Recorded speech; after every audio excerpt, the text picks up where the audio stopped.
Next question. Well, Minister, this question is fairly straightforward. It's looking for an update on the interdepartmental group, which is looking at the potential IAG takeover of Aer Lingus. Obviously, this is an issue which has dominated the minds of the thousands of people who work for Aer Lingus, and indeed the 15,000 members of the IASS pension scheme, the overwhelming majority of whom are former Aer Lingus workers, and who are looking at this bid with a great degree of fear and would like to know, maybe could we know what's going on with it at the moment. Thank you, Deputy Minister. Thank you, Last Concola. The Deputy will be aware the programme of state asset disposals agreed by the Government in February of 2012 included inter alia the disposal of the state's remaining shareholding in Aer Lingus. However, I made it clear at that time that a disposal of the Aer Lingus shareholding could only take place when market conditions were favourable and in circumstances that accorded with government transport policy, as well as an acceptable price for the taxpayer and the government. This has continued to be the government's consistent position since 2012. The Deputy will also be aware that following the announcement of IAG's approach to Aer Lingus is now in an offer period under the Irish takeover rules. The Irish takeover rules impose a range of specific obligations on ministers as shareholders in Aer Lingus, including obligations of confidentiality and obligations to ensure statements made in connection with the offer are accurate and not misleading. Obligations are particularly acute for government, given the pivotal role the state has in relation to any proposed bid for Aer Lingus. The government has made it clear, through statements made by the Minister for Transport, Tourism and Sport, that the key issues of concern in the context of any potential disposal are connectivity to and from Ireland, including direct transatlantic services and connectivity via Heathrow, competition in the air transport market, jobs in the Irish aviation sector, and the maintenance of the Aer Lingus brand. In that context, the Minister for Transport announced last month that the information and commitment that had been provided by IAG on these issues did not provide a basis on which the government could give an irrevocable commitment to accept an offer to dispose of its shares, should one be made by IAG.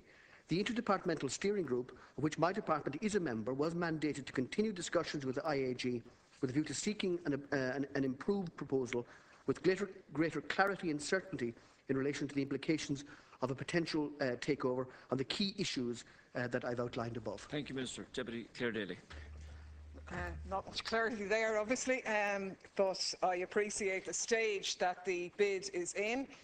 But that said, that won't provide much comfort for those who are particularly concerned about it.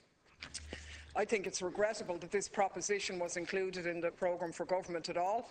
I think many workers are shocked that the Labour Party wouldn't use its position to ensure that that wouldn't happen.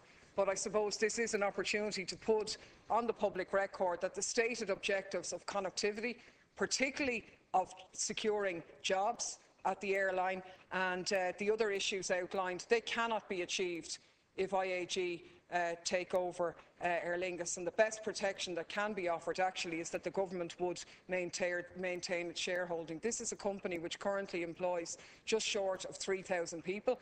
We know when IAG involve itself in these amalgamations, it inevitably means job losses. They're on record as saying that this will definitely happen, and promises of future jobs are no guarantees. I would hope that the Minister could give us assurance that the idea of so-called tangible, legally binding agreements on job conditions and connectivity hold absolutely no sway whatsoever when we look at the previous jobs that were, and guarantees that were given to airline staff, not least in terms of Aer Lingus and Team Aer Lingus in that scenario, and we know legally that's going on now for another 21 years. So I would hope that the Minister could assure us that she'll be very sceptical about any legally binding guarantees.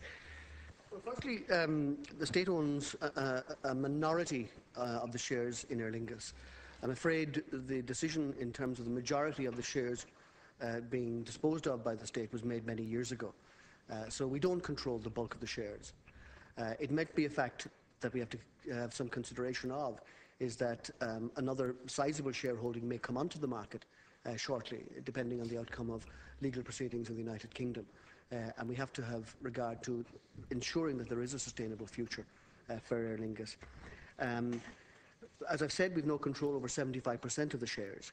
To deal with the specific point you make about jobs, I've listed up the priorities that the government have indicated will be critical to be met in any decision we make, and jobs absolutely will be part of that. Thank you, Minister. Deputy Clare Daly. I think I can understand the government's position, but a slice of cake is better than no bread at all. And while I would like the airline to be in 100% state ownership, 25% is certainly better than nothing in terms of securing the objectives which the government has outlined. I think the other significant shareholder that you've alluded to, their silence against the backdrop of this bid is particularly concerning as well, and there would be a belief out there that there is a tacit agreement possibly between Ryanair and IAG that move would be good for both airlines, and I think that would undoubtedly cause concern to Aer Lingus workers. If I could ask you, Minister, to address the point about this issue which has been entered about legally binding agreements, because the history of such in the airline is not good.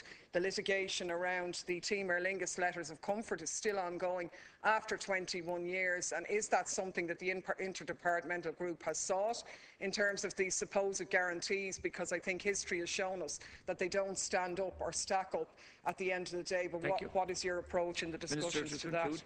Well, firstly, I reiterate what I've said previously. We've a minority shareholding, and I think the Deputy is overemphasising the influence of 25% of the shareholding if she thinks that that's a controlling influence on anything. It isn't, and that decision was made some years ago. So we have to simply think of the strategic interest for the country. What is the interest in terms of connectivity, business, tourism, the future of the Aer Lingus brand, jobs in Aer Lingus and our airports, and that's the strategic decision that will fall to the government to be made, assuming that IAG continue in the negotiations and improve on the situation that the Minister for Transport has indicated was unsatisfactory some weeks ago. Thank you very much.